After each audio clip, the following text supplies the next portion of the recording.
This information is presented by Bluewater Auto Restoration. Welcome back. This is week 16 of the 2026 Bluewater Auto Restoration podcast. We release new podcasts every Saturday morning. In this deep dive, we look at a complete guide to classic car glass removal and replacement. Be sure to visit the BluewaterAutoRestoration.com website.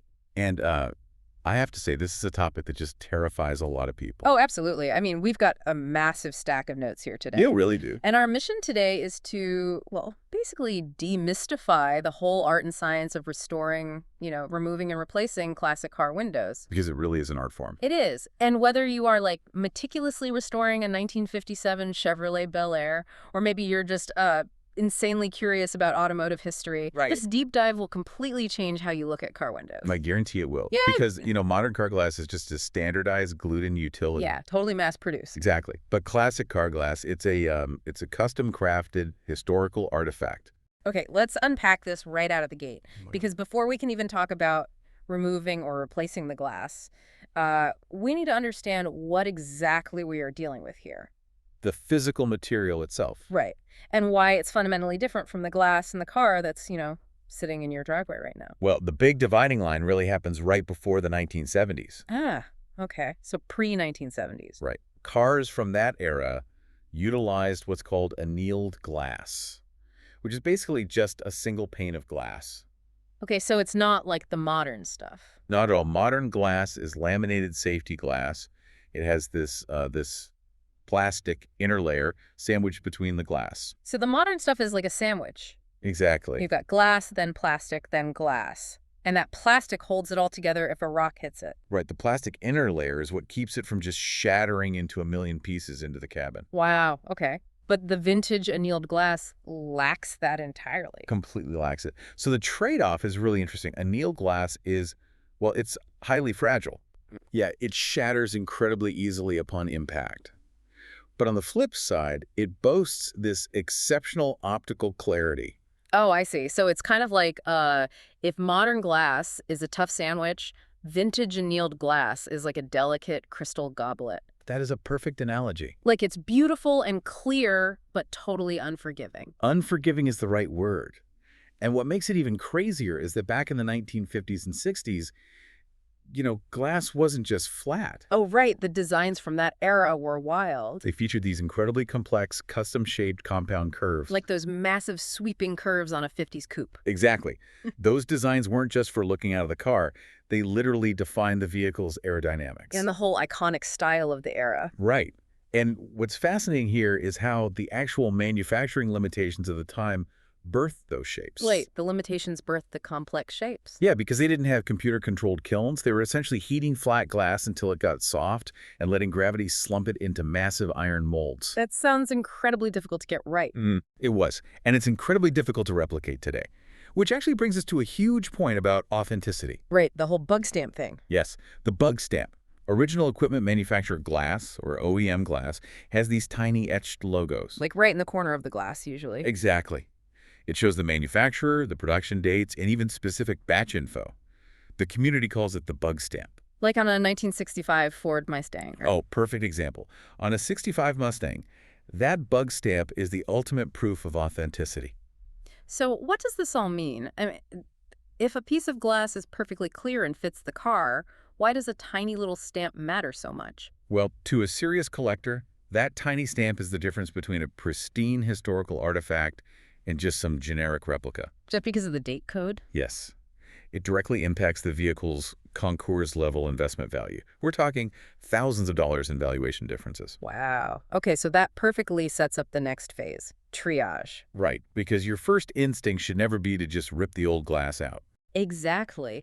Now that we know how precious that original stamped glass is, let's look at how we actually assess the damage. We want to save the original piece, if at all possible. And that starts with looking for something called crazing. Crazing. I've seen this term in our notes. What exactly does that look like? Well, crazing looks like this network of really fine surface cracks.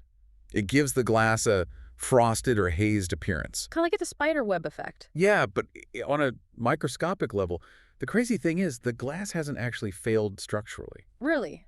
It just looks foggy. Right. And the reason for it is just decades of environmental exposure. Temperature cycling, hot days and freezing nights. Oh, expanding and contracting. Exactly. Plus UV radiation and chemical exposure. All of that essentially degrades the very top surface layer of the glass. Okay, let's unpack this. If the degradation is just on the surface layer, can I just buff it out like taking a scratch out of a CD? Well, yes and no. Light crazing can sometimes be polished out. Okay, that's good news. Yeah, you use progressive abrasive compounds. But you have to be incredibly careful. If the crazing is severe, it means the structural integrity of the surface is completely gone. So you can't polish severe crazing? No, if you try to polish severe crazing, you end up basically grinding a bowl into the glass. Yeah. It distorts the light and gives the driver a migraine.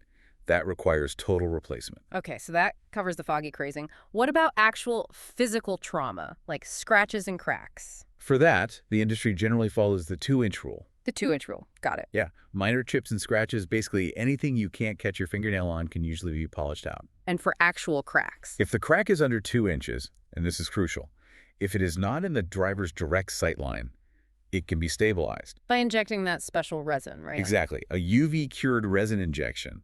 It bonds the crack and makes it mostly invisible. But there is a huge dilemma here. The judging dilemma. Right. Visible resin repairs might be perfectly fine for a driver quality restoration. Like a car you take to a local weekend meetup. Sure. But for a high-end show car, a visible resin repair is completely unacceptable. Judges will deduct massive points. Ouch. So you might have to replace it just for the points, even if it's perfectly safe. And unfortunately, yes. And then there's the side glass and the vent windows. Oh, the little triangular vent windows, the quarter lights. Right. Now, those weren't made of annealed glass. They used tempered glass. Okay, and how is tempered different? Tempered glass is heated and then rapidly cooled. It creates massive internal tension, so it's very strong against blunt force.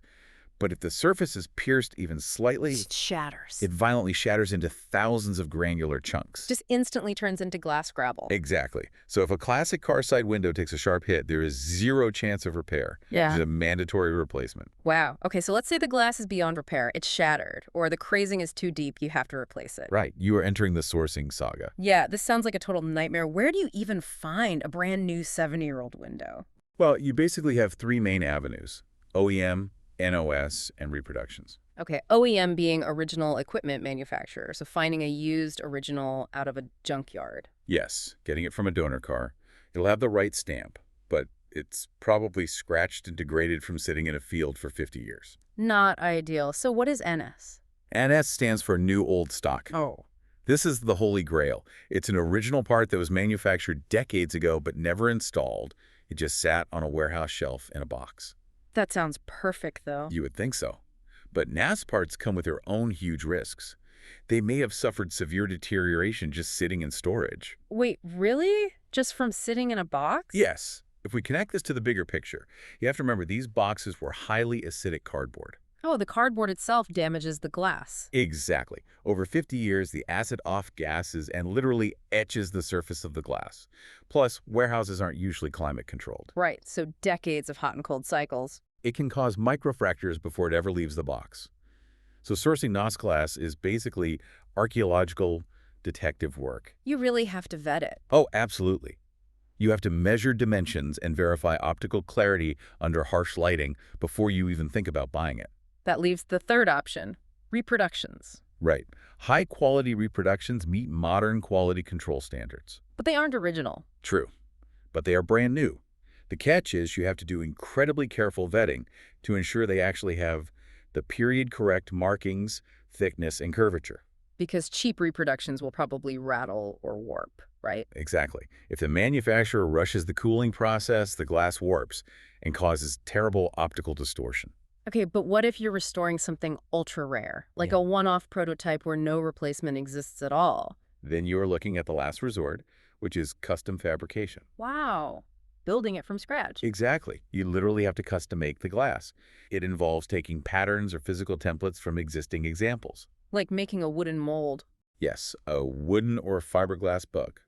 Then they have to cut flat glass, place it on a ceramic mold in a kiln, and finish the edges. And slumping it down with gravity. Right. It takes weeks, sometimes months. And it often requires multiple attempts because getting those complex compound curves right is so difficult. It's like trying to tailor a bespoke suit, but instead of fabric, you're working with rigid, fragile sand. That is exactly what it's like. The failure rate is incredibly high. Okay, so let's say a miracle happens. You've finally acquired the perfect piece of replacement glass. The hard part is over, right? Wrong. Now comes the most nerve-wracking part of the entire build, getting the old one out and the new one in without destroying the car or the window. Right, the art of installation. Because modern cars just use like urethane adhesive, a robot glues it in.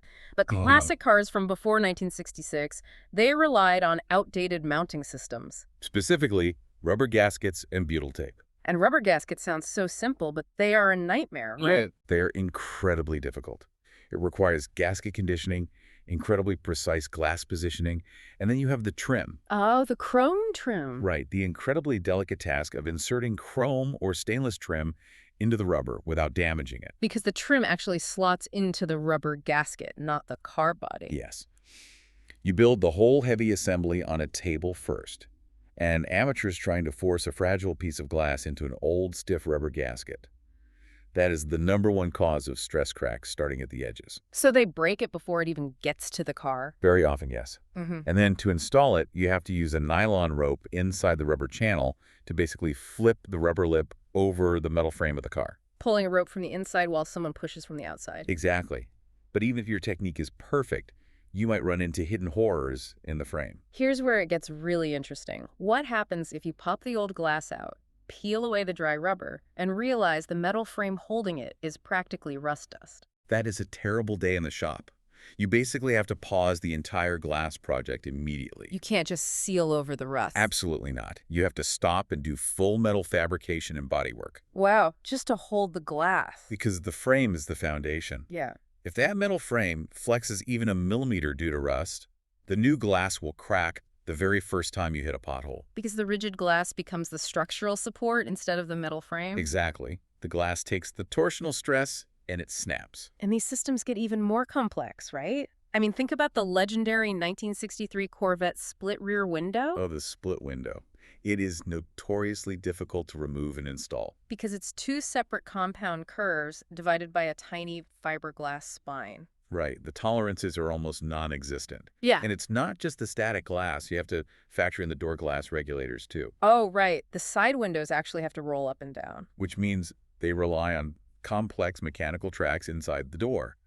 And those tracks are often warped, or the original grease has turned to stone. So you have to do a full mechanical rebuilding of the regulator. Yes. Otherwise, the window binds on the way up, puts lateral pressure on the tempered glass, and explodes inside the door. Good grief.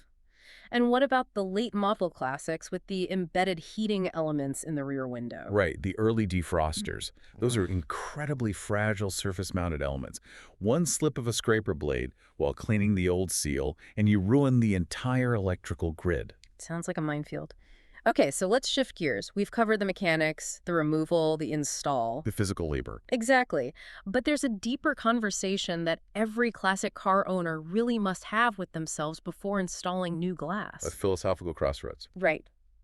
What is the ultimate goal of the vehicle? Are we prioritizing safety or are we prioritizing authenticity? And this is a massive debate in the community. It all goes back to the difference between the show car and the weekend cruiser. Because, let's be honest, original annealed glass is incredibly dangerous in an accident. It is a guillotine. If you crash, those giant, razor-sharp shards come straight into the cabin. Modern laminated safety glass is vastly superior for occupant protection. Obviously. So why wouldn't everyone just upgrade to modern safety glass? Well, if the car is going to be judged at a prestigious concours event, you must accept the risk of the authentic annealed glass. Because the judges will know. Oh, they will absolutely know. They look at the edge thickness, the light refraction. If they see modern safety glass, you lose points. So you sacrifice your personal safety for a trophy? Essentially, yes. But if you actually plan to drive your family in the car on real roads, the calculation changes. Right. You want the modern safety glass. And thankfully, specialty manufacturers now offer safety-enhanced laminated glass that visually mimics the original annealed glass. Okay, but doesn't upgrading to modern safety glass ruin the investment value of the car? This raises an important question. It really depends on the buyer and the specific market. How so? Poor quality modern glass, the cheap stuff that doesn't fit right, absolutely devalues the car. Right, because it looks like a cheap hack job. Exactly. But high quality, custom slumped, period-looking safety glass is becoming increasingly accepted, especially for restomods and driver quality restorations. Because buyers want to actually survive driving their expensive classic car? Yes. The market is evolving to value drivability. But whichever route you choose, you have to protect the financial investment itself. And that means dealing with auto insurance. Right. And you have to understand that standard auto insurance will not cover classic glass properly. Because they just want to put the cheapest modern equivalent part on the car and get it out the door. Exactly. They operate on actual cash value and depreciation. If your NOS date-coded windshield breaks, they'll offer you $300 for a generic replacement. When the real replacement costs thousands, Right. plus labor. Right. So you absolutely need what's called agreed value coverage through a specialty insurer. Where you and the insurance company agree on the value beforehand. Yes. But to get that, you have to document everything. So take photos and the bug stamps. Take high-resolution photos of the original bug stamps before you even remove the old glass. Save all your receipts. Appraisers need absolute forensic proof to maintain the valuation of the car. Okay, so the glass is perfectly installed, you've got the right insurance, everything is beautiful. Now comes the hardest part, keeping it that way. Right, preservation. How do you make sure you never have to go through this incredibly stressful and expensive process ever again? It starts with cleaning chemistry. Yeah. You have to throw away everything you think you know about washing windows. Seriously, I can't just grab a bottle of blue glass spray from under the sink. Absolutely no ammonia-based household cleaners. Ever. Why? What does ammonia do? Ammonia is devastating to classic cars. It degrades the natural rubber gaskets, it completely ruins early factory tinting, and it can destroy the surrounding classic trim. Wait, it actually destroys the rubber seals? Yes. It leaches out the plasticizers, the rubber dries out, cracks, and then water gets in and starts rusting that structural frame we talked about earlier. That is terrifying, just from a cleaning spray. So what is the actual best practice? You want to use just a mild soap, water, and dedicated microfiber cloths. No harsh chemicals at all. None. And the technique is vital. You apply the cleaner directly to the microfiber cloth, away from the car. Oh, you don't spray the glass itself. Never spray the glass. If you spray the glass, the liquid runs down, pools at the bottom, and capillary action pulls it right underneath the rubber gasket. Trapping moisture directly against the metal frame. Exactly. You are basically injecting water into a rust-prone area. So spray the cloth, then wipe gently. Okay, so that handles the cleaning. But what about when the car is just sitting in the garage? We talked about environmental warfare earlier. Right. Extreme temperature fluctuations and humidity are the enemy. They ruin the seals and cause that creasing effect. So how do you fight the environment? The ultimate solution is climate-controlled storage. A garage where the temperature and humidity never fluctuate. But if you don't have a multi-million-dollar HVAC garage, then you need to use breathable UV protective covers to keep the sunlight off the glass and rubber. And crucially, use moisture-absorbing products inside the cabin. like large silica gel desiccants. Exactly. Put them in the footwells during long-term storage.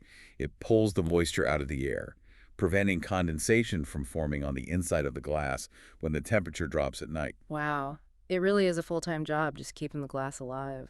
It is a constant battle against chemistry and time. So, to summarize our journey today, car glass isn't just a transparent barrier against the wind. It's a fragile, transparent time capsule. It holds the entire manufacturing history of the vehicle. It really does. And think about the future of classic car restoration for a second. As these cars continue to appreciate in value over the years. And as the original glass becomes rarer than gold. Exactly. We might see a day where collectors start hoarding spare glass just to ensure the survival of their vehicle's lineage. Which brings up a fascinating thought. Could classic car glass become an investment asset all on its own? Like a completely detached commodity. Right. Buying a flawless NOS bug-stamped windshield, not for a car, but just to hold in a vault as an appreciating asset, it's definitely something for you to mull over. It's a wild thought, but entirely possible in today's market. Absolutely. Be sure to visit the BluewaterAutoRestoration.com website. And there's a ton of great resources over there. And as a reminder, our podcasts are available on Spotify, YouTube, Apple Podcasts, or SoundCloud. Thank you so much for joining us on this deep dive. It's been great. We'll see you next week.